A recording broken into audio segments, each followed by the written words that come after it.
Welcome to span automotive. ఈ రోజు మన దగ్గరకు వచ్చింది హోండాయ్ i20 వెహికల్. ఈ వెహికల్ వచ్చేసి మన దగ్గరికి general servicing and manual carbon cleaning కోసం వచ్చింది. సో దాంతో పాటు కొన్ని కంప్లైంట్స్ కూడా ఉన్నాయి. సో కస్టమర్ కంప్లైంట్స్ కొన్ని మెన్షన్ చేశారు పర్టికులర్ గా. So general servicing and left side pulling అవుతుంది, బండి వన్ సైడ్ కి వెళ్ళిపోతుంది. సో కస్టమర్ తో పాటు ట్రాల్ చూసాం already. Front wiper plates replacement, manual carbon cleaning, engine కొంచెం అబ్నార్మల్ గా సౌండ్ వస్తుంది బెల్ట్ టెన్షనర్ బేరింగ్స్ నుంచి, అది ఒకటి చెక్ చేయాలి. రియర్ వైపర్ బ్లేడ్ ఒకటి వేయాలి అండ్ అదే విధంగా రివర్స్ సెన్సార్స్ పనిచేయట్లేదని కంప్లైంట్ చెప్పారు. గేర్ చెక్ చేసి రిప్లేస్ చేయమని చెప్పారు. సో ఏసీ కూలింగ్ కూడా అంతగా రావట్లేదని చెప్పారు, అదొకటి. ప్లస్ ఇంజన్ మౌంటింగ్స్ కూడా చెక్ చేయమని చెప్పారు. ఇవన్నీ ఒకసారి చెక్ చేసిన తర్వాత కస్టమర్ కి ఎస్టిమేషన్ అనేది ప్రొవైడ్ చేస్తాము. దాని తర్వాత వర్క్ అనేది స్టార్ట్ చేస్తాం. సో ఫస్ట్ ఆఫ్ ఆల్ ఒకసారి వెహికల్ అయితే ట్రాల్ చూసుకున్నాం కస్టమర్ తో పాటు. So under body and wheel bearings, brakes condition అన్ని చెక్ చేసిన తర్వాత ఈ వీడియోని మనం కంటిన్యూ చేద్దాం.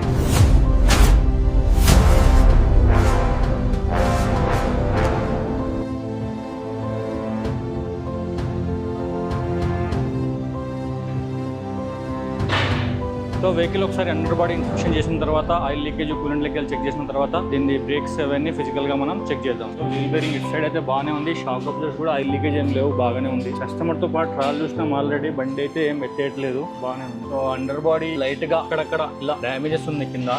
సో ఆల్రెడీ ఇంట్రెస్ట్ అయింది, కానీ ఇక్కడ ఎక్కడైతే డ్యామేజ్ అయిందో అక్కడ ఇంట్రెస్ట్ మొత్తం ఊడిపోయింది. సో ఇక్కడ రస్టింగ్ కూడా స్టార్ట్ అవుతుంది బండి. సో ఇంట్రెస్ట్ చేసుకోవడం బెటర్ దీనికి. అంటే ఇంట్రెస్ట్ ఎందుకు చేస్తున్నాం అని దానికి కూడా నాకు రీజన్ ఇదే. ఇట్లా రస్టింగ్ స్టార్ట్ అయిపోతుంది కింద అండర్ బాడీ నుంచి. సో షాక్ అబ్జర్వర్స్ అయితే లీకేజ్ ఏం లేదు, సస్పెన్షన్ అయితే సౌండ్ అయితే ఏం రావట్లేదు. కస్టమర్ తో పాటు ఆల్రెడీ ట్రాల్ చూసినాము, చాలా మైన్యూట్ గా ఉంది. బేరింగ్స్ అయితే అంత ఏం పోలేదు, లైట్ గా హమ్మింగ్ సౌండ్ వస్తుంది. ఇది ఒకటి ఇంజన్ ఆయిల్ లీకేజ్ ఉంది టర్బో దగ్గర నుంచి. So turbo core week condition ఉన్నా అండ్ ఎయిర్ ఫిల్టర్ ఎక్కువ చౌకున్నా కూడా ఇట్లా టర్బో దగ్గర నుంచి ఆయిల్ లీకేజ్ అనేది అవుతుంది. ప్రాబ్లం లేకపోతే ఓకే, లేదంటే టర్బో కోర్ గానీ టర్బో గానీ రీప్లేస్మెంట్ చేయాల్సి ఉంటుంది. ఇంజన్ బెల్ట్ కండిషన్ లైట్ గా వీక్ ఉంది, చిన్న చిన్న హోల్స్ పడ్డాయి. ఇంజన్ బెల్ట్ అండ్ బేరింగ్స్ దీనికి రీప్లేస్మెంట్ చేయాల్సి ఉంటుంది. అబ్నార్మల్ సౌండ్ వస్తుంది. గేర్ ఆయిల్ లీకేజ్ అయితే ఏం లేదు, ఓన్లీ ఇంజన్ ఆయిల్ లీకేజ్ ఉంది. ఫ్యాన్ మోటార్ కండిషన్, ఫ్యాన్ లో అబ్నార్మల్ ప్లే అయితే ఏం లేదు. సో వెహికల్ లో బ్రేక్స్ అన్ని ఒకసారి ఇన్స్పెక్షన్ చేసిన తర్వాత మనము ఫర్దర్ ప్రాబ్లమ్స్ ఏమున్నాయో చెక్ చేద్దాం. ఇంజన్ లో అబ్నార్మల్ నాయిస్ వస్తుంది. సో ఆ నాయిస్ అనేది ఎగ్జాక్ట్ గా ఎక్కడ వస్తుంది అనేది ఇప్పుడు చెక్ చేస్తున్నాము. ఇది వచ్చేసి సౌండ్ స్కోప్ స్పెషల్ టూల్ ఇది. సో సేమ్ డాక్టర్ లాగానే ఉంటుంది, కానీ ఇక్కడ నిడిల్ ఉంటుంది దీనికి.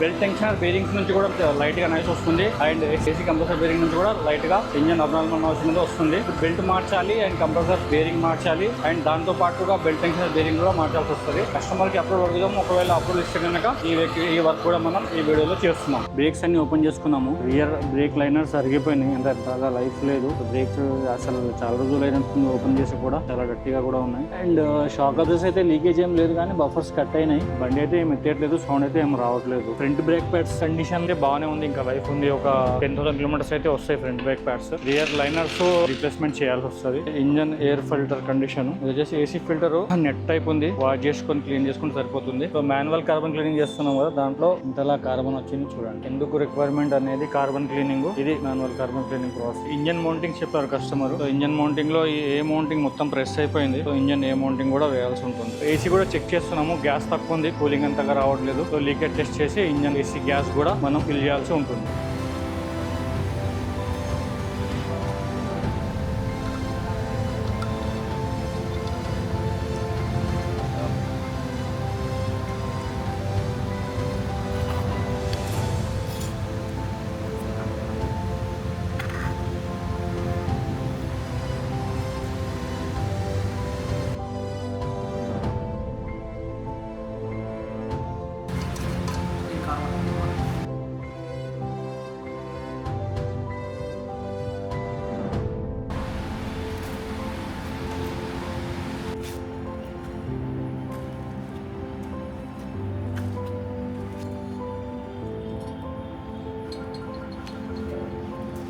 ఈ i20 వెహికల్ యొక్క స్పేర్ పార్ట్స్ అన్ని వచ్చేసినాయి. ఒకసారి ఏమేమి స్పేర్ పార్ట్స్ మనం ఈ వెహికల్ లో రిప్లేస్ చేస్తున్నాం అనేది చూద్దాము. మాన్యువల్ కార్బన్ క్లీనింగ్ వర్క్ అయితే ఆల్మోస్ట్ కంప్లీట్ అయిపోయింది, ఫిట్టింగ్ చేసేసారు. దీంట్లో ఏంటంటే ఇది బార్దాల్ కంపెనీకి సంబంధించిన రేడియేటర్ ఫ్లషింగ్ మనం వాడుతున్నాము, ఇంజన్ ఫ్లషింగ్ వాడుతున్నాము. బార్దాల్ కంపెనీకి సంబంధించింది గ్రీన్ కలర్ వాడితే ఇంజన్ కూలెంట్ మనం రిప్లేస్ చేస్తున్నాము. అండ్ ఇది వచ్చేసి డిస్టిల్ వాటర్స్, వచ్చేసి diesel filter, oil filter, engine air filter and AC filter, cabin filter. ఇది వచ్చేసి ఇంజన్ బెల్ట్ అండ్ అది వచ్చేసి rear wiper and belt tensioner bearing, engine ఏ mounting and rear brake liners. దీంట్లో మనం ఇంజిన్ ఆయిల్ వచ్చేసి mobile 530 వాడుతున్నాము, సింథటిక్. గేర్ ఆయిల్ వచ్చేసి మొబైలే వాడుతున్నాము. మాన్యువల్ కార్బన్ క్లీనింగ్ వర్క్ అయితే కంప్లీట్ ఫినిష్ అయిపోయింది. సో ఇవన్నీ స్పేర్ పార్ట్స్ మనం ఫిట్ చేసిన తర్వాత ఫర్దర్ గా డీజిల్ ట్యాంక్ క్లీనింగ్ ప్రాసెస్ అనేది మనం స్టార్ట్ చేస్తాం.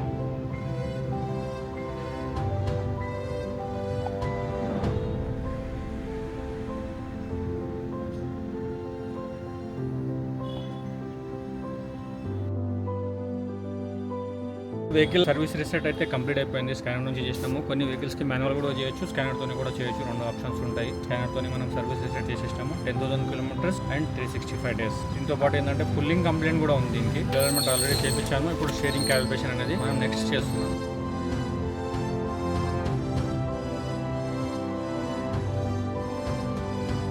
ఇగ్నిషన్ ఆన్ చేయమని అడుగుతుంది. సో ఇగ్నిషన్ ఆన్ ఉంది. ఆటోమేటిక్ గా చేసిస్ నెంబర్ రీడ్ చేస్తున్నది. ఇది చేసిస్ నెంబర్ వచ్చేసింది.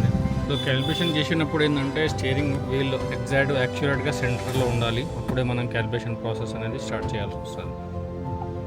ఐపీఎస్ మోటార్లో ప్రాబ్లం ఉంటే కూడా ఇక్కడ మనకు వస్తుంది స్పెషల్ ఫంక్షన్. సో ఇక్కడ ఏంటంటే 1 స్టెప్స్ చూపిస్తుంది. Stage 1 ignition on position, engine stop position, steering angle అనేది సెంటర్ పొజిషన్ లో పెట్టుకున్న తర్వాత okay button plus cancel button to exit లో ఓకే ప్రెస్ చేయాలి. ఇక్కడ అయితే స్టీరింగ్ క్యాలిబ్రేషన్ డన్ అయిపోయింది. దీని పర్ఫార్మెన్స్ ఎట్లా వస్తుంది, అయిందా లేదా అనేది చెక్ చేసుకోవడానికి మనం మళ్ళీ టెస్ట్ డ్రైవ్ అనేది వెళ్ళాల్సి వస్తుంది.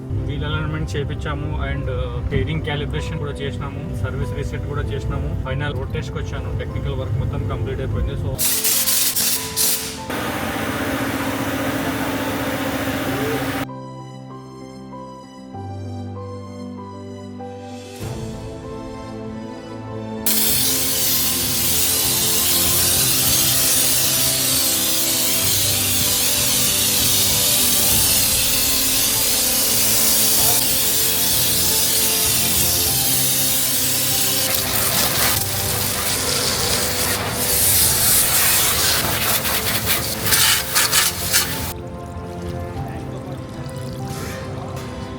సో ఈ హోండా వెహికల్ యొక్క వర్క్ మొత్తం కంప్లీట్ అయిపోయింది. సో సక్సెస్ఫుల్ గా డెలివరీ చేసేసినాము. సో దీంట్లో ఏంటంటే complete major servicing and manual carbon cleaning చేసినాము అండ్ డీజిల్ ట్యాంక్ క్లీనింగ్ చేసినాము. LED bulbs and fog lap bulb కూడా ప్రొవైడ్ చేసినాము. సో ఇలాంటి మరిన్ని technical videos and body repair videos కోసం ప్యానర్ ఆటోమోటివ్ ఛానల్ ని సబ్స్క్రైబ్ చేయండి, ఫాలో చేయండి. Thank you for watching Panner automotive. మా workshop Telangana, Hyderabad, Kukatpally Nexus mall back side Gopal Nagar ఏరియాలో ఉంది. ఎలాంటి రిపేర్స్ కైనా మీరు డిస్క్రిప్షన్ లో ఇచ్చిన నంబర్ కి కాంటాక్ట్ చేసి మా వర్క్ షాప్ కి విజిట్ కూడా అవ్వగలరు. Thank you for watching Panner automotive.